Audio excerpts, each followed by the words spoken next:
Hi guys, and welcome to Revenue Management for the food and beverage business. As some of you may know or may not know, I was the head of marketing for a publicly traded restaurant company called Rainforest Cafe. I was there when it was at its inception, and we grew it to 32 restaurants, took it public, and then sold it to Landry's out of Houston. So I spent a good bit of my time within the discipline of financial management and metrics for the restaurant business.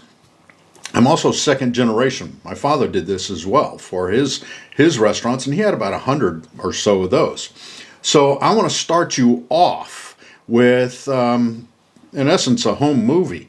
Over the holidays, I spent some time in Minnesota, and Minnesota had shut down thanks to COVID. They shut down all the restaurants, bars, health clubs, everything. So what people were doing is going straight from the Twin Cities, Minneapolis and St. Paul, straight across the border to Wisconsin. And Wisconsin was seeing a restaurant boom because they did not have as much restrictions on their food and beverage outlets or the restaurants and bars and things like that.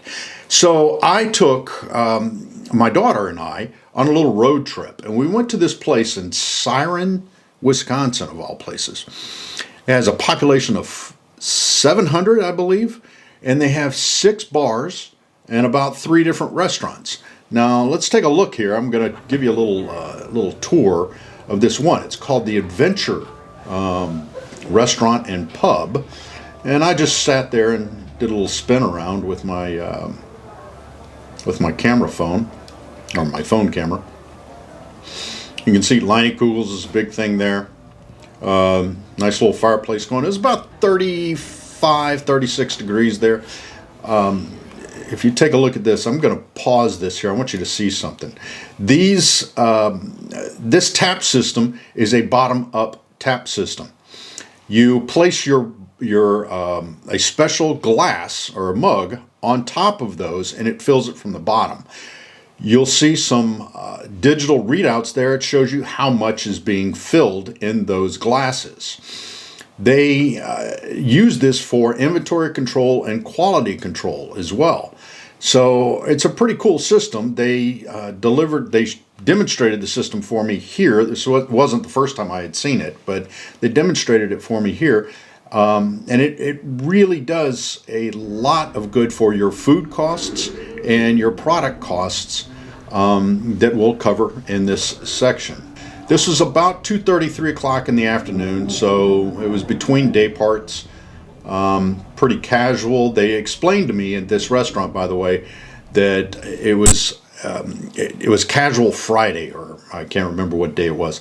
But it was casual day. Normally they are in black and white, black slacks, white top, and they have a pretty cool menu. Here, I'll show you the menu. Okay, here it is. We're at the Siren, Wisconsin one, Adventures Restaurant, Pub, and Catering, so on and so forth. And I'm not going to go through the whole thing, but I want you to notice some of the prices here. You've got 4 and 6 for these are the appetizers, not bad. $6.99. I mean, it's a very approachable menu. It's got a little bit of everything on it. You'll see some local flair there.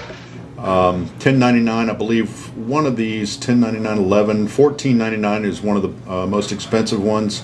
That was a burger, and I believe over on the entrees, yes, there's a what is it? $22.99. There you go. They call it Yankee Barbecue. But yeah, that's $22.99. There you go. It's a Ritz, a walleye dinner. That's what I had, by the way.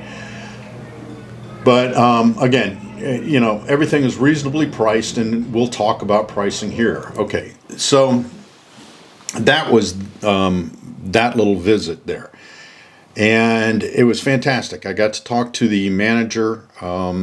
She said she had been extremely busy since Minnesota had shut down, and they had to staff up. They couldn't, they didn't have enough employees, to be honest with you.